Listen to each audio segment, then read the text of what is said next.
Jah, ta oli paranoiline. Ta arvas, et keegi võib tema maja ümber luusida ja ma arvan, et teha midagi, segada midagi. Mickey Steinsi tädi kirjeldab tema veidrat käitumist päevadel enne seda, kui ta kohtuniku kabinetis kohtunikku tulistas. Kui sa peaksid kirjeldama, kuidas ta käitus ühe sõnada? Mida sa ütleksid? Ühesõnaga, ta on omamoodi psühhootiline. Kas tunnistus võiks aidata mõrvas süüdistataval šerifil vanglast välja pääseda?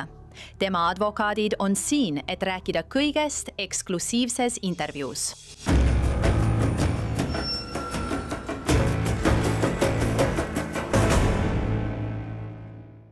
Tere tulemast saatesse Seadus ja kuritegu. Mina olen Anjanette Levi. Kui endine Letcheri maakonna šerif Sean Mickey Staines haaras oma teenistusrelva ja tulistas oma sõpra, kohtunik Kevin Mullensit, šokeeris see nii mõlema mehe tuttavaid kui ka kogu riiki. Tulistamine salvestati valvekaameratega kohtunik Mullensi kabinetis. Heli küll ei ole, kuid videosalvestis on olemas. See juhtum ei ole mõistatus, kes seda tegi. Ma olen seda teile varem öelnud.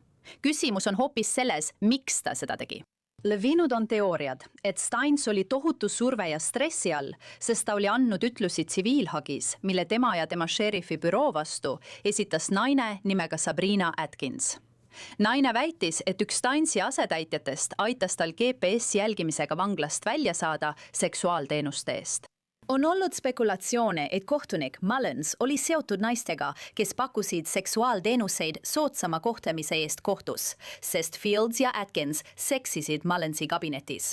Fields tunnistas end 2024 aasta jaanuaris süüdi raskes kuriteos, vägistamises ja sodoomias ning jälgimisseadme rikkumises, mis oli seotud Atkinsiga. Kohtunik Mullensile ei esitatud tema eluajal kunagi süüdistusi nende väidetega seotud kuritegudes. Ma tahan selles osas selge olla. Mickey Steinsi vaimne seisund tulistamise ajal on seatud kahtluse alla, arvestades mõningaid tema ütlusi pärast tulistamist. Mehed, olge nüüd, tõesti. Tulge nüüd, olge mõistlikud. Ma ei jää millegi juurde pidama. Nüüd. 2 kehakaamerat salvestavad. Mickey, kõik on salvestatud ja see on digitaalne. Ütle mulle. See saabki sinu nägu olema. See on õige. Tulge nüüd, mehed. Nüüd vaadake. See nägi. Me oleme 11 kaua tundnud. Vaata, see salvestad. See salvestab. Claytonil töötab varusalvesti. Kutid. On. Mida sa ütled?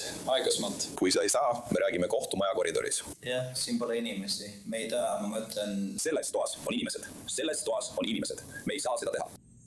Mis siis probleem on? Ma toon teise, ma panen ühe Mikile, ma panen menüü lauale, eks. Aga ma ei saa toas olla. Tule juba. Nick, tere. Kas on keegi, keda sa peale meie usaldad ja kellega sa eelistaksid koos olla?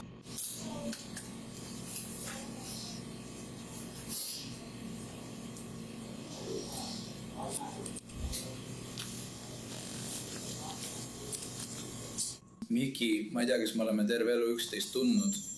Ma olen ainus, kellele ma praegu toetuda saan, kutid. Miki saab tagasi tulla. Sind tuleb mingil hetkel ümber paigutada. Ma tean 2 kehakaamerat, eks. Ma pole turvalises kohas. Kas su kohtuprotsess, kas sa räägiksid meiega seal all vandlas? Kas sa tunned end seal all turvaliselt, sest igal pool on kaamerad? Kas te viite mind pärast intervjuud ära? Ma ei püüa veike dikteerida, kutid. Mul pole seda tööd. Mickey Staines on olnud vanglas ja teda süüdistatakse oma sõbra, kohtunik Mullensi mõrvas. Ta on end süüdi mitte tunnistanud ja plaanib tugineda süüdimatusele, väites samal ajal, et tulistamise hetkel koges ta äärmuslikku emotsionaalset häiritust. Staines on olnud vahi all kautšonita, kuid nüüd paluvad tema advokaadid, et ta vabastataks kautšoni vastu. Ja selleks, et näidata, et talle tuleks anda kautšon, kutsusid Bartlett Stainsi tädi tunnistajapingile, et ta räägiks, mis temaga juhtus tulistamisele eelnenud õhtul. Sherry Staines ütles, et ta on Mickey tundnud tema sünnist saati. Õige, te tunnete Sean Mickey Steini. Jaa, Kuidas te teda kutsute? ma kutsun teda pabiks. Bobby. Jah, ta on bioloogiliselt minu õe või vennapoeg, aga minu ema ja isa kasvatasid teda. See oligi mu järgmine küsimus. Mis su suhe temaga on? Olete tema tädi? Kas see on õige? Jaa, Hästi. Kui lähedane suhe teil praegu Mickiga on? väga lähedane. Ja kas see on alati olnud lähedane? jaa, okei, kui palju vanem sa minust oled? ma olen 62, tema saab varsti 45. Sherry Steins ja Mickey, Bubi, on väga lähedased, selles pole kahtlustki. Nii et ööl enne seda, kui ta tulistas kohtunik Malensit, ilmus ta tema majja. Tädi Sherry ütles, et ta käitus väga kummaliselt. Ma tahan teilt küsida kuupäeva kohta, 18. september 2024. Kas te mäletate selle päeva sündmusi? jah, see oli päev, kui ta jäi minu juurde ööseks. Ja te ütlesite, et see oli päev, mil ta oli terve öö teiega, nii et te nägite sel päeval Mikit. ja mis siis? Kas sa nägid sel päeval Mikit veel mõnel teisel ajal? See oli hilja päeval, kui ta maja juurest läbi tuli. Pime veel ei olnud, aga tead küll, oli juba hilisem aeg. Okei, ja kui ta su majja tuli, kas sa teadsid, et ta jääb sinu juurde ööseks? jah, ta ütles seda. Kas oli tavaline, et Miki jäi sinu juurde ööseks? ei. Kui kauaks ta pidi sinu juurde jääma tol ööl, kui ma sinuga olin? ma arvan, et see pidi olema lihtsalt selleks, et ta naine ja tütar saaksid puhata, sest ta ise oli nii närviline ja ei maganud korralikult. Sa ütlesid, et ta tahtis lasta oma naisel ja tütrel puhata. Ütle nüüd, miks nad ei saanud puhata?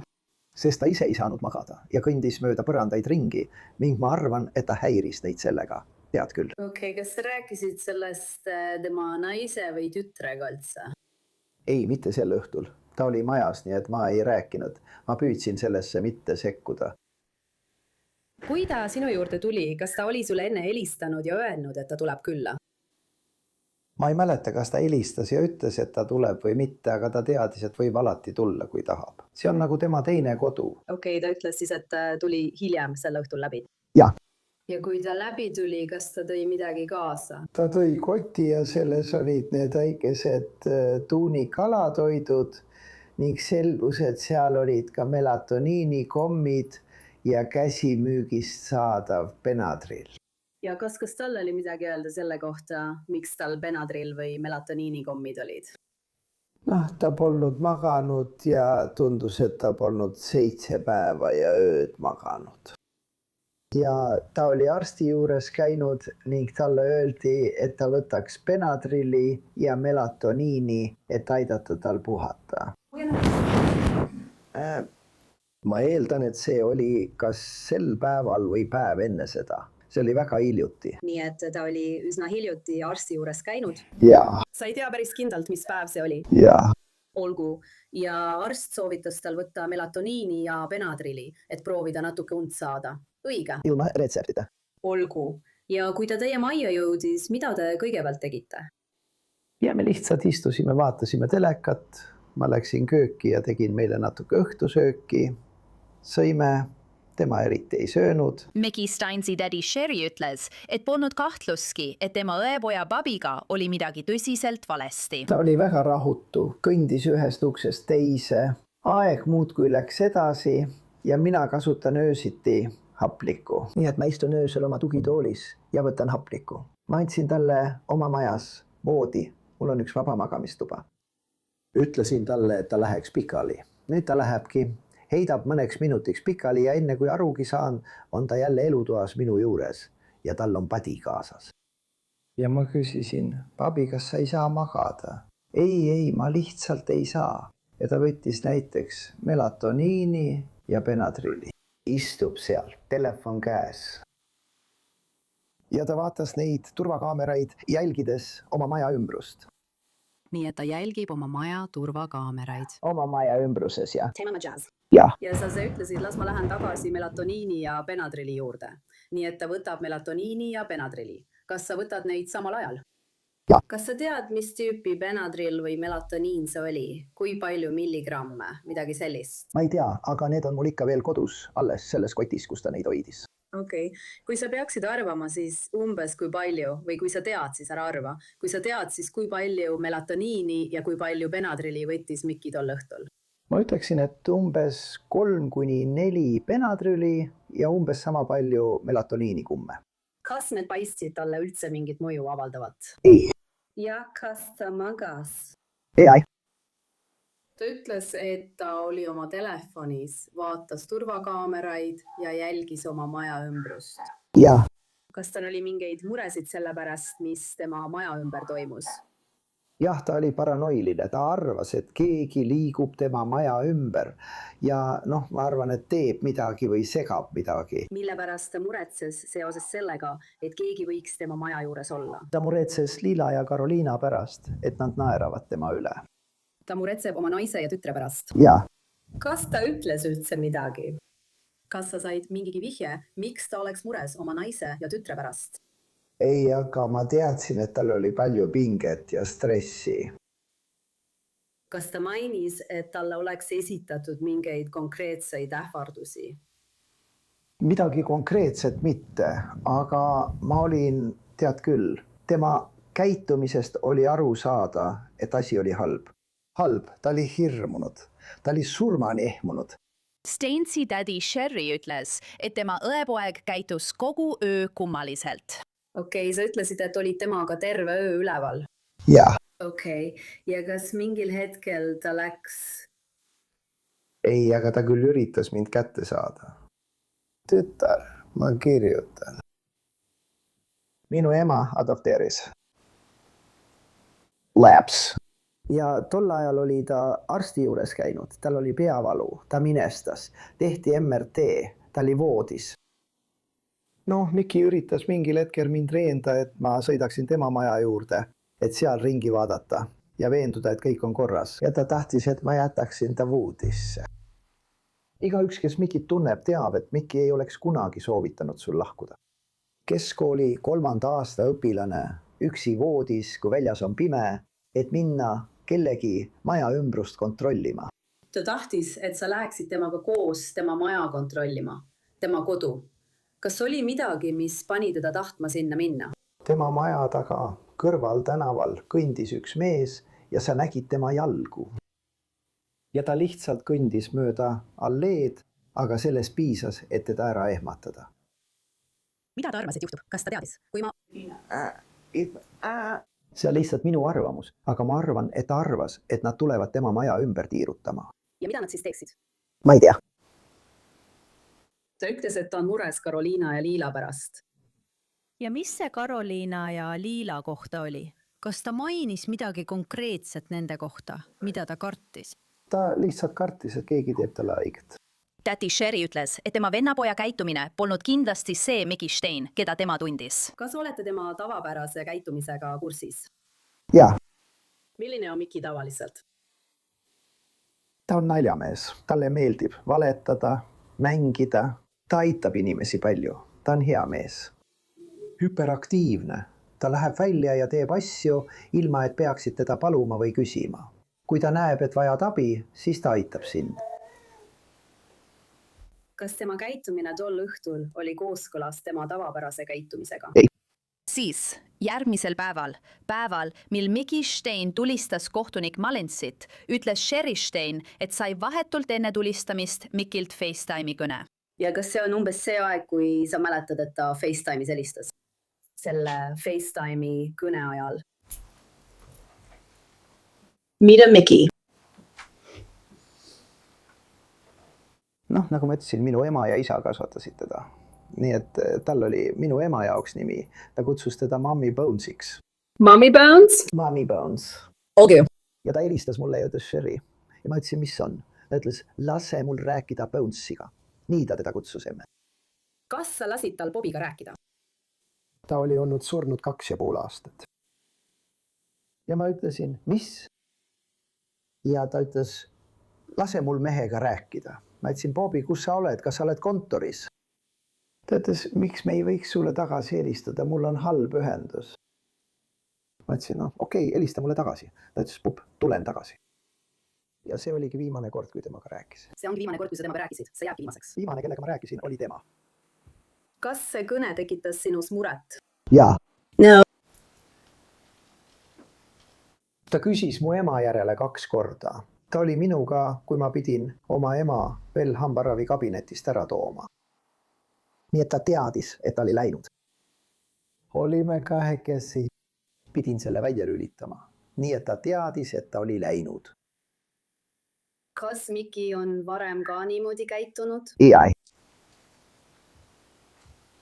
kas sa lõpuks sai teada, mis sel ööl kohtumajas juhtus? Millal sa teada said? Kindlalt sain teada umbes poole tunni pärast. Kuidas sa sellele uudisele reageerisid? Mu põlved muutusid nõrgaks, suu vajus lahti ja ma nutsin silmad peast. Kas sa suudaksid kunagi ette kujutada, et Miki midagi sellist teeks? Mitte iialgi, isegi miljoni aasta jooksul. Kas ma oleksin kunagi arvanud, et Miki laseb üldse oma relva? Veel vähem teeks Miki midagi sellist. Steinsi perekond võtab ta enda juurde, kui talle antakse kautsjon. Samal ajal on Kentucky osariigi prokurörid vastu Mickey Steinsi kautsjoni taotlusele ning nad seadsid kahtluse alla Sherry Steinsi tegevuse päeval, mil kohtunik Mullins maha lasti. Järgmisel hommikul, kui sa selle telefonikõne said, sai helistanud kellelegi. Sai helistanud ka šerifi osakonda, eks ole, ja ei öelnud, kuulge, midagi on Mikiga valesti, kas temaga on kõik korras? Ei. Ja sai helistanud ka tema naisele sel päeval, eks ole. Ei öelnud, Miki käitub imelikult, sa küsisid luude kohta, kas midagi toimub. Miki ei tarunud seda. Kas sa tegid seda? Ei. Kui ta helistas ja küsis mu ema järele. Ja püha. See oli vahetult enne, kui see juhtus. Nii et mul polnud aega kellelegi helistada. Ma arvan, et te ütlesite, et teil oli 30 minutit aega enne, kui te mõistsite, mis oli juhtunud. Vaadake, selle 30 minuti jooksul enne, kui te aru saite, mis juhtus, te ei helistanud kellelegi. Kas te helistasite? See oli juba juhtunud. Õige, aga te ei teadnud seda. Ei. Olgu, nii et ei helistanud kellelegi enne seda hetke, kui te juhtunust teada saite. Te olete härra Steinsist väga kõrgelt rääkinud, aga minu arusaamist mööda on ta mures oma naise ja tütre pärast. Kas see on õige? Ja te jättis nad koju üksi. Mis? Teie nimi on? Kas te seda ütletegi? Ta ei jäänud sissesõiduteele. Ma mõtlen, nad on pahased, et ta ringi kõnnib ja neid üleval hoiab. Ta ei läinud sissesõiduteele ega peatunud autoga, eks? Ma ei tea, kas ta tegi seda või mitte. Sa lased neil oma majja sisse minna, eks? Jah, ta tuli minu majja, aga ma ei tea, mida ta enne seda tegi. Okei. Ja mis kell sa ütled, et ta sinu majja jõudis? Ma ei tea täpselt. Ma ei arvanud tol hetkel, et see saab olema oluline. Nii et tol hetkel ma ei pannud tähele. Et sellest tunnistusest natuke rohkem rääkida, tahan ma kaasata Mickey Steinsi kaitsemeeskonna, Jeremy ja Carrie Bartley advokaadibüroost Bartley Law. Suur tänu. Me pole ammu rääkinud. Kõigepealt tahaksin teilt mõlemalt küsida ja Carrie, ma tean, et sina tegelesid tädi Sherry ütlustega. Kuidas te arvate, et see mõjub kohtunik Koranile? Kas te arvate, et võib-olla tädi Sherry ütlused näitavad, et Mickey saab vanglas mingit ravi, talle antakse ravimeid ja ta suudab kautsjoni vastu vabaduses olles korralikult käituda? Teate, me loodame, et kohtunik näeb asja nii, nagu meie seda näeme. On tõendeid kuulnud ja määrab mõistliku kautsjoni. Me ei saa kunagi ette ennustada, mida kohtunik teeb. Aga ma arvan küll, et Mickey tädi Sherry ütlused näitasid meile tõesti ja et toetada süüdistuse tõendamiskoormust, tuleb esitada tõendeid selle kohta, et see ei ole kautsjoni vastu vabastatav kuritegu. Kui nad ei taha, et ta kautsjoni vastu välja saaks, ma arvan, et me ületasime selle tänu tädi Sherry ütlustele, nähes lihtsalt, et Mickey tegutses mingis muutunud vaimses seisundis. Ja praegu me täpselt ei tea, milline see välja nägi, aga tädi Sherry ütlustes teame, et ta oli paranoiline. Tal olid luulud, tal olid unetud ööd. Ta kartis oma pere pärast. Ja tead, tema ütluste järgi ta täpselt ei teadnud, mis toimub, aga ta ütles, et Mickey oli samal päeval nende probleemidega arsti juures käinud. Ja see oli miski, millega ta oli juba tegelenud. Nii et me loodame, et kohtunik näeb seda sellest vaatenurgast ja leiab, et Mickeyl on tõepoolest õigus kautsjonile, et see ei ole surmanuhtlusega karistatav kuritegu ning määrab talle mõistliku kautsjoni summa. Tea, Jeremy, ma tean, et kui me varem rääkisime, siis sa kinnitasid, et Mickey tulistas tol hetkel kohtunik Mullinsit. See pole siin vaidluse all. Ning ta kartis, et tema naine ja tütar on röövitud. Kas sa saad praegu anda meile veel mingit teavet selle kohta, miks ta nii tundis? Ma arvan, et üks esimesi asju, mis ma tahan teha selle vahe väga selgeks. Nii et kui ma ütlen, et see ei ole klassikaline mõrvamüsteerium, siis tegelikult on see mõnes mõttes vale nimetus. Sest me teame, et Mickey Stainsi keha füüsilisel kujul oli kindlasti videos ja kindlasti tulistas relva. Küsimus ei ole kehas. Selles juhtumis on küsimus mõistuses. Ja me teame, et selle põhjal, paljude erinevate tõendite põhjal, mida me täna otseselt ei kommenteerime ainult seda, mida te olete näinud, nagu see on näidatud tädi Sherry ütlustes, kuna see on avalik teave. Aga küsimus ei ole selles, kas see oli Mickey Stainsi keha. Küsimus on selles, mis oli sees Mickey Stainsi mõtetes. Ja ma arvan, et see on küsimus, millele tuleb selles juhtumis lõpuks vastata. Me ei ole varjanud, et usume, et härra Steins arvas, et tema naine ja tütar olid ohus. Kui te vaatate kehakaamera salvestist, mida ma usun, et olen teie reportaažis näinud, samuti paljudes teistes kanalites, ma ei saa aru, kuidas te ei näe seda tõelist hirmu tema silmades ja tema käitumises. Ja on olemas videod, mis on tehtud enne tulistamist, mis annavad tausta ja näitavad seda sama hirmu, mida tädi Sherry kirjeldas. Ja seega, kuigi me teame, et Mickey Stainsi keha on videos, ja me teame, et tulistamine toimus Mickey Stainsi käe läbi, siis me ei usu, et Mickey Stainsi mõistus ja hing sooritasid selle kuriteo. Ja taas, tema mõistus ongi see, mille põhjal me püüame kindlaks teha, kas ta on selle eest vastutav või mitte. Ja me arvame, et tädi Sherry ütlused on vaid väike pilguheit ülekaalukatele tõenditele, mis näitavad, et Mickey ei tegutsenud. Võimeline mõistma ja hindama oma tegude olemust ega oma käitumist kontrollima ja sellele vastavalt toimima. Mis ongi see standard, mida kohtuprotsessil arutatakse. Mis puudutab kõiki kohtuotsuseid, mis on veel lahendamata, siis teate, me ei soovi kommenteerida, mida kohtunik võib teha, ega spekuleerida selle üle, mille kohta võib otsus tulla. Ja olenemata sellest, milline otsus tuleb, austame seda kindlasti ja jääme oma päitses kindlaks. Ma tahan tagasi minna selle juurde, millest tädi Sherry rääkis. Ma mõtlen, ta ütles, et Mickey oli arsti juures käinud. On ilmne, et ta teadis, et midagi oli valesti. Ta polnud nädal aega maganud. Talle anti melatoniini ja Benadryli. Carrie, kas te olete suutnud midagi teada saada? Ma mõtlen, kas talle pandi vale diagnoos? Ma mõtlen, talle öeldi, et kuna ta ei saa magada, võiks ta võtta melatoniini ja Benadryli. Aga kas toimus midagi muud? Tead, kas tal oli mingi vaimne episood? Oleme lugenud teistest dokumentidest, et tõepoolest mõnede vanglatöötajate ja teiste inimeste hinnangul oli temaga tol ajal vaimselt midagi väga valesti. Me usume täiesti, et Mickiga toimus midagi päevade ja nädalate jooksul enne seda juhtumit.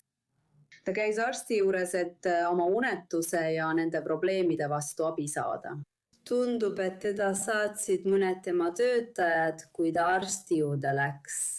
Ja nad läksid temaga koos ka läbivaatustuppa. Nii et ma arvan, et ametiisikuna ja arvestades vaimse tervisega seotud stigmat, siiski eriti sellistes piirkondades nagu Ida-Kentucky arvan ma, et see oleks igalühe jaoks raske, eriti ametiisiku jaoks. Olla täiesti avameelne kõige selle suhtes, mis temaga tol ajal toimus. Nii et unetuse puhul tundub, et arst soovitas tal võtta melatoniini ja Benadryli ning proovida magada. aga mida me teame tädi Sherry ütlustest on see, et need probleemid olid kestnud juba ammu enne seda, kui ta tol õhtul melatoniini ja Benadryli võttis. Ja tegelikult tundub, et melatoniin ja Benadryl, ta tunnistas, et ta oli õhtu jooksul mõlemad mitu korda võtnud, ei aidanud üldse sellele, mis Mikiga toimus. Ta ei suutnud ikkagi magada. Nii, Vaida. Ma arvan, et see on siiski väga oluline. See on tõesti väga oluline aspekt, millest eriti ei räägita. Vaimse tervisega seotud stigma ja eriti meeste vastumeelsus otsida vaimse tervise abi. Ja see on midagi, mis on veelgi teravam. Karen ja mina kasvasime mõlemad üles Aida Kentuckys. Ja me teame, et vaimse tervise probleemidega seotud stigma on väga reaalne. Ja me mõistame, et vaimse tervise kaitse ja süüdimatuse kaitse on midagi, millest üldsus alles hakkab aru saama. Aga see on väga reaalne. Ja see juhtum ei räägi mitte ainult kuidas arstid, korrakaitsjad ja inimesed üldiselt maadlevad sellega, et märgata probleeme nii iseendas kui ka teistes enda ümber. Sest te näete ja me näeme tunnistajatelt, et kõik on ühel meelel. Kui te vaatate Mallinsi pärandi poolt esitatud tsiviilhagi surma põhjustamise asjas, väidab, et põhimõtteliselt kõik teadsid, et midagi toimub, aga keegi ei teinud midagi. Kuigi tegelikult tehti midagi. Mida veel saaks teha peale selle? Nõuda, et ta läheks arsti juurde. Nüüd ma olen nõus, kas päev enne tulistamist jäi mõni diagnoos panemata? Kindlasti. Ma usun samuti, et ma ei otsi sellele arstile, kes teda vaatas, vabandusi ega midagi muud. Aga on keeruline 15-minutilise vestluse jooksul seda kindlaks teha. Eriti kui ruumis on teisi inimesi ja sa oled avaliku elu tegelane. Nagu Kerri ütles, on raske saada täielikku ülevaadet. Aga ma arvan, et kõik, kes viimase 7 päeva jooksul või natuke kauemgi Mikiga kokku puutusid, nõustuvad, et ta oli kriisis. Vaimse tervise kriisis. Aga tead, alles viimase 10 jooksul oleme hakanud tõsiselt mõistma vaimset tervist ja selle mõju. Ja see on eelarvamus, millega peame kogu selle kohtuprotsessi vältel silmitsi seisma ükskõik, kus kohtuprotsess toimub. Me oleme alles algusjärgus, kui püüame mõista vaimse tervise seaduse ja vastutuse kokkupuutepunkte. Siiski ütlen, et meie arvates on see potentsiaalselt kõige paremini dokumenteeritud varasem ajalugu videote ja meditsiiniliste ametnike vahel, kes nägid härra Stanzi. Me usume, et see on üks kõige paremini dokumenteeritud vaimuhaiguse juhtumeid tegevuses. Ja me usume taas, et see saab olema selle kohtuprotsessi põhiküsimus. Ja, ma lihtsalt lisan seda. Ma usun, et on oluline mõista, et tädi Sherry ütlused on vaid üks osa sellest puslest. See on praegu vaid üks osa, mis kuulub avaliku teabe hulka. Aga jah, ma arvan, et on oluline märkida, et kui see asi jõuab kohtusse, siis on mitu tunnistajat, kes saavad selle kohta tunnistusi anda. Päevadel ja nädalatel enne seda juhtumit nägid nad Mickey Stainsi ning märkasid tema vaimset seisundit ja olid selle pärast mures. Ja me usume, et see juhtum puudutab väga tõelist hirmu, mida Mickey Stains tundis. Ja see, mis tema mõtetes toimus, ongi meie tähelepanu keskmes selles juhtumis. Ja me ootame, et saame neid tõendeid esitada ning ootame, et saame esitada härra Stainsi kaitset, ükskõik millal ja kus iganes see kohtuprotsess toimub. Te ütlesite tajutud hirm. Kas see oli siis päris hirm? Hirm, mis tegelikult eksisteeris? noh, ma arvan, et sul on 3 võimalust. Minu fookus on selles, mida härra Steins tol hetkel uskus. Kui vaadata äärmuslikku emotsionaalset häiritust, siis ainus asjakohane vaatenurk on see, mida härra Steins uskus. See kehtib ka hullumeelsuse kaitse puhul, ma usun, et see on samuti sama. Mis toimus Mickey Steinsi peas? Ma usun, et sellel juhtumil on 3 võimalikku tõlgendust. Ma arvan, et ühelt poolt võiksime uskuda, et see on ainult härra Steinsi peas, et väliseid ohte ei olnud. See on üks võimalik tõlgendus sellest, mis siin toimub. Teisalt spektri teises otsas võiks vaadata ja öelda, ta mõistis ja tajus täielikult reaalseid objektiivseid ohte. Ning need olid olemas ja need olid seal väljas. Ma arvan, et tõele kõige lähemal on midagi, mis jääb kuhugi vahepeale. Kas oli põhjust arvata, et Mickey ja tema perele olid ohud? Tõenäoliselt, kas me usume, et tema vaimne haigus mõjutas tema võimet nendele ohtudele reageerida? Kindlasti. Aga kuigi meie fookus on taas sellel, mida härra Steins uskus, siis tead, mõnikord on objektiivsel ja subjektiivsel reaalsusel kokkupuutepunkt. Ja ma usun, et see oli Mel Gibson filmis Vandenõuteooria, kus uuriti seda mõistet, et see võid olla paranoiline ja samal ajal võib ka päriselt keegi sind jälitada. Ja ma arvan, et see on kõige lähedasem sellele, mida me siin näeme. Aga jällegi, meie fookus ei ole niivõrd sellel, mis toimus väljaspool härra Steini meelt tol hetkel, vaid pigem sellel, mis toimus tema sees. See ongi meie fookus. Kuidas Mikil praegu läheb?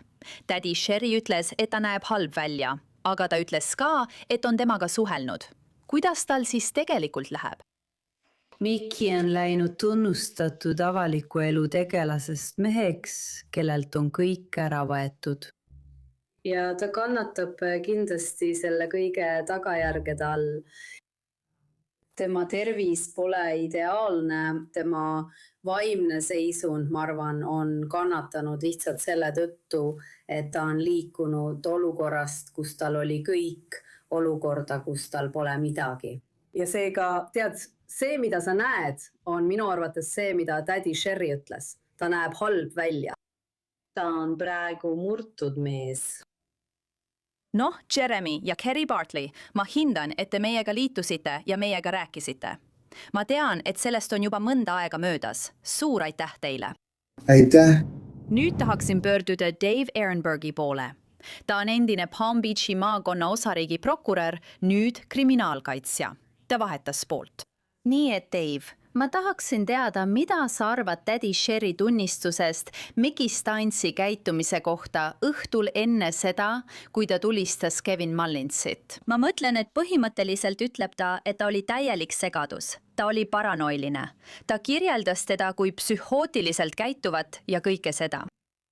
Jah, Antoinette, kaitse kasutab tädi tunnistust selleks, et luua faktiline alus, et saada vandekohtule juhis süüdimatuse kohta. Et kedagi hullumeelsuse tõttu õigeks mõista, pead tõestama, et tal on diagnoositud meditsiiniline seisund ja ta ei teadnud vahet õigel ja valel.